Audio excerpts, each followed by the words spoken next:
Chers amis,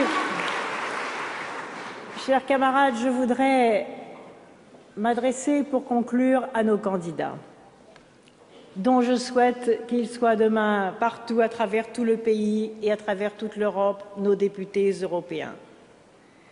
Je voudrais leur dire, et ils le savent, combien grande est la mission d'un élu du peuple, mais la vôtre, la leur, est particulière.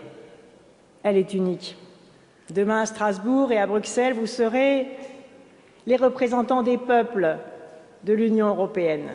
Vous serez les peuples d'Europe. Vous serez porteurs de nos espérances. Alors ne les décevez pas. Vous travaillerez, vous assisterez aux séances, vous ferez des lois, vous ferez tout cela et nous le savons.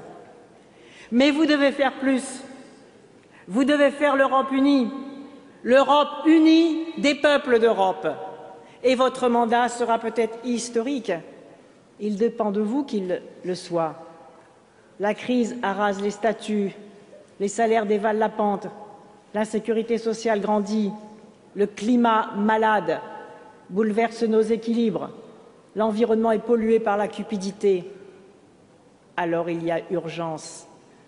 Et comme toujours, dans ces moments-là, les mauvais démons de la xénophobie, du nationalisme revanchard ou de la haine communautaire sont à l'affût. Alors, il faut que les peuples s'unissent. Et pour cela, il faut que les élus, les députés donnent l'exemple de l'union et le signal de la marche en avant. Car face au péril, nous aurons besoin d'un continent uni.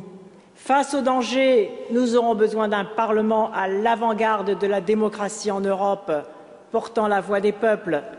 Nous aurons besoin d'un gouvernement démocratique en Europe, pas seulement d'un gouvernement économique, pas seulement d'un directoire de la zone euro, car quand les dangers se font plus pressants, nous devons décider ensemble de notre avenir.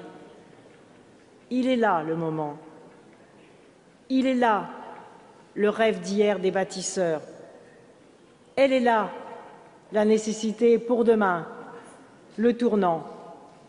Le message secret des Berlinois qui éboulaient le mur de Berlin, rassemblant deux villes en une seule, deux Europes en une seule. Eh bien, c'est cela qu'attendent, même confusément, les peuples.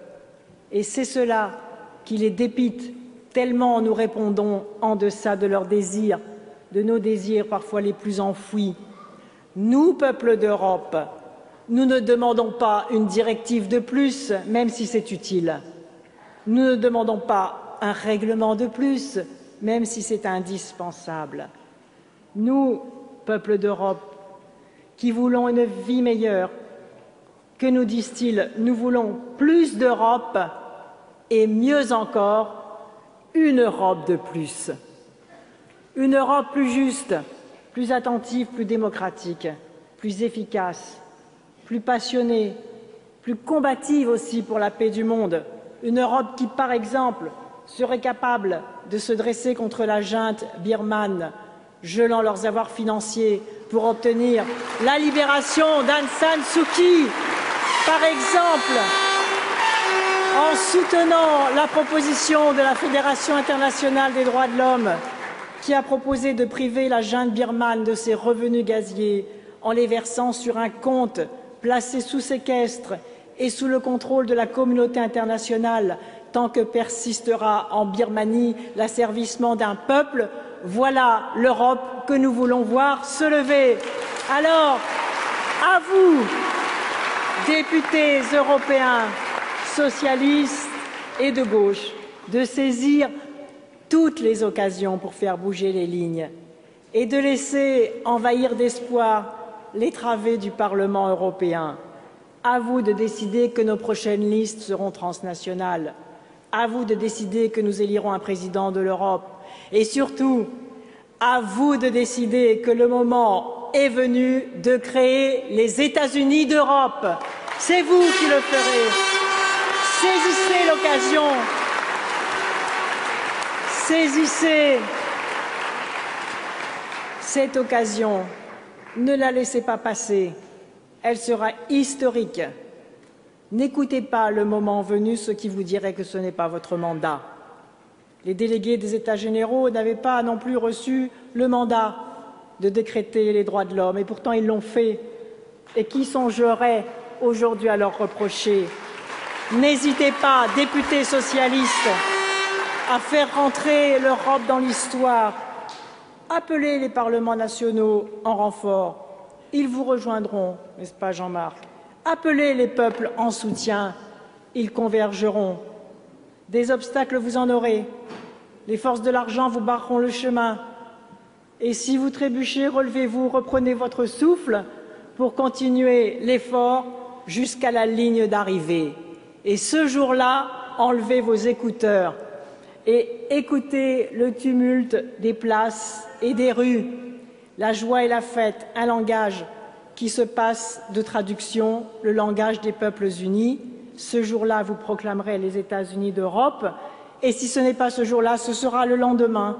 Et si ce n'est pas le lendemain, remettez-vous au combat et à l'ouvrage, mais ce jour viendra. Sinon, l'alternative, nous la connaissons parfaitement. Il n'y aura pas d'échappatoire lorsqu'il faudra dresser les bilans.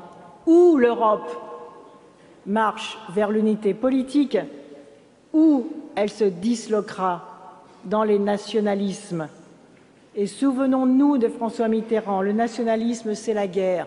Eh bien ici, les socialistes, nous ne voulons pas de guerre du tout, mais nous ne voulons pas non plus de guerre économique, de tous contre tous, où l'homme devient un loup pour l'homme.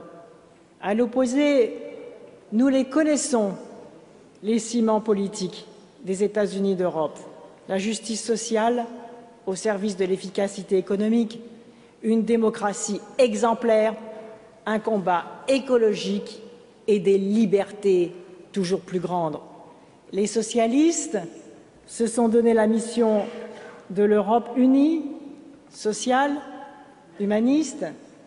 C'est aux socialistes, fidèles à leurs promesses, de préparer le grand destin politique qui attend les peuples du continent. C'est à nous de le commencer dans le futur Parlement européen. D'abord, vous aurez, et comme vous l'a dit souvent Martine, vous aurez, futurs députés européens, mandatés par des peuples impatients, une très grande responsabilité. Nous vous regarderons, nous vous soutiendrons. Concentrez-vous sur l'essentiel, car à force de sacrifier l'essentiel à l'urgent, on oublie l'urgence de l'essentiel. Eh bien, nous ne l'oublions pas. Rendez-vous le 7 juin et que pas une voix ne manque.